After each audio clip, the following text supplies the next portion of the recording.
बिजनौर में नंदी पशुओं के लिए आज नंदी का लोकार्पण करने के लिए मुरादाबाद मंडलायुक्त अजन्य पहुंचे और नंदी का लोकार्पण किया। आवारा पशुओं से निजात दिलाने के लिए नंदी का लोकार्पण किया गया ताकि किसानों को आवारा पशुओं की परेशानी से निजात मिल सके। इस दौरान मंडल आयुक्त मुरादाबाद अजन्य साथ बिजनौर जिला अधिकारी मौजूद रहे। दरअसल यूपी में आवारा पशु का एक बड़ा मुद्दा है जिससे लेकर लगातार किसान परेशान है। आवारा पशु किसानों का सरदर्द बन रहे हैं। किसानों की शिकायत के बाद सीएम योगी आदित्यनाथ के आदेश के बाद बिजनौर जिले में कई जगह स्थायी और अस्थायी गौशालाओं की व्यवस्था भी कराई गई। इसके बाद नंदी पशुओं के लिए अलग से व्यवस्था कराने के उद्देश्य से 3 जिलों में नंदी विहार का निर्माण कराया जा रहा है। जिला बिजनौर, अमरोहा और संभल में आनंद विहार का निर्माण चल रहा है, जिसमें बिजनौर में आज नंदी विहार का निर्माण पूरा होने के बाद मुरादाबाद मंडलायुक्त पहुंचे और नंदी विहार का लोकार्पण किया। नंदी विहार में केवल नंदी पशुओं को ही रखा जाएगा, बाकी गौवंश गौशाला में रखे जाएंगे। अजन्य मंडलायुक्त मुरादाबाद ने जानकारी देते हुए कहा,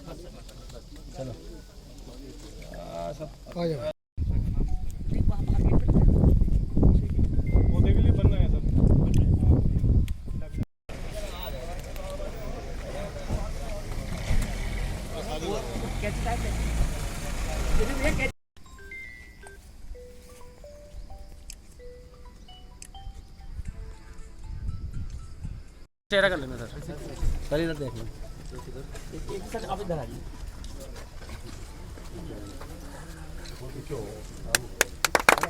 सर आज हुआ है सर, क्या पूरा मामला है सर, जानकारी दीजिए। देखिए, निराश्रित गोवंश के लिए माननीय मुख्यमंत्री जी का निर्देश है कि उनके लिए उचित व्यवस्था कराई जाए। हमने बहुत सारी गौशालाएं स्थायी और अस्थायी भी बनवाई हैं, लेकिन अभी भी लोगों की शिकायत बनी हुई है कि जो निराश्रित गोवंश हैं वो बाहर घूम रहे हैं। काफ़ी हद तक की बात सच भी है। उसमें एक बड़ा मसला आता है कि हम गौशालाओं में गौओं को रखते हैं, उनके साथ जब नंदी को भी रखते हैं तो समस्या कई तरीके की आती है उनके रख रखाव की। तो इसलिए हमने ये तय किया था काफ़ी पहले कि हम पूरे मंडल में प्रयास करके नंदी विहार अलग से बनाएंगे, जिसमें निराश्रित गोवंश के जो नंदी हैं, नंदी वंशीय पशुओं को रखा जाएगा।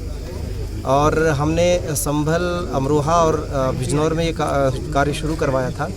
बिजनौर में देरी से कार्य शुरू हुआ, लेकिन मुझे खुशी है कि इन लोगों ने सबसे पहले इस चीज़ को पूरा कर लिया और एक बेहतरीन व्यवस्था की, नेपियर ग्रास की भी यहाँ व्यवस्था की। इन सारी चीज़ों की परिकल्पना डीएम साहब के साथ मिलकर तय हुई थी।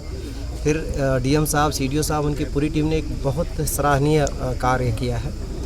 और इसके पीछे उद्देश्य बस इतना ही कि जितने सबसे ज़्यादा दिक्कत होती है हमारे जो नंदी पशु हैं उनके साथ उनका बंध्याकरण करने की आवश्यकता होती है। तो हमारे लिए एक ऐसा सेंटर होगा जहाँ पे न सिर्फ हम नस्ल सुधार का काम कर सकते हैं, बल्कि उनका बंध्याकरण, उनके जो बाई प्रोडक्ट्स हैं उनसे हम बेहतर काम कर सकें और उनको एक प्राकृतिक वातावरण में विचरित करने का अवसर मिले। तो ये सारी चीज़ें हम इसी बात के लिए कर रहे हैं कि हम गौओं को रखने के लिए और उनकी सेवा के लिए, उनकी पालन के लिए हमारे पास पर्याप्त गौशालाएं हैं। नंदी के लिए जो समस्या होती है उसकी शुरुआत हमने कर दी और मुझे पूरा विश्वास है कि बहुत जल्दी हम किसानों को ऐसी जो निराश्रित गोवंश है उनकी किसी भी समस्या को हम होने नहीं देंगे। सर, यह सामने काशीराम कॉलोनी है, इनके जो रूम है कब तक आवंटित हो जाएगा गरीबों को? देखिए, आवंटन की जो प्रक्रिया है वो लगातार चलती रहती है, सतत प्रक्रिया है। मुझे नहीं पता कि उसकी कंडीशन क्या है, लेकिन कंडीशन रहने लायक होनी चाहिए, रहने योग्य होनी चाहिए। वो मैं जिला प्रशासन से बात करूंगा। अगर उनकी रहने लायक कंडीशन होगी तो उसको तुरंत हैंडओवर करने के प्रयास किए जाएंगे, नहीं तो उसकी अगर उसमें कुछ मरम्मत का कार्य होगा तो उसके लिए भी प्रयास किया जाएगा। क्या इसमें कमिश्नर साहब यहाँ सिर्फ नंदी ही रहेंगे, गोवंश नहीं रहेगा इसमें? बिल्कुल, हमने एक केवल नंदी के लिए रखा है। नंदी विहार एकदम से अलग से बना रहे हैं। जो गौ हैं, गौओं के लिए अलग से हमारे पास काफ़ी पर्याप्त जगह है। हर एक मुझको लगता है कि कोई सा ब्लॉक ऐसा नहीं होगा जहाँ पे हमने अस्थाई गौशाला न बनवाई हो, और अस्थाई गौशालाएं भी हैं, तो हमारे पास पर्याप्त हैं। बस हमें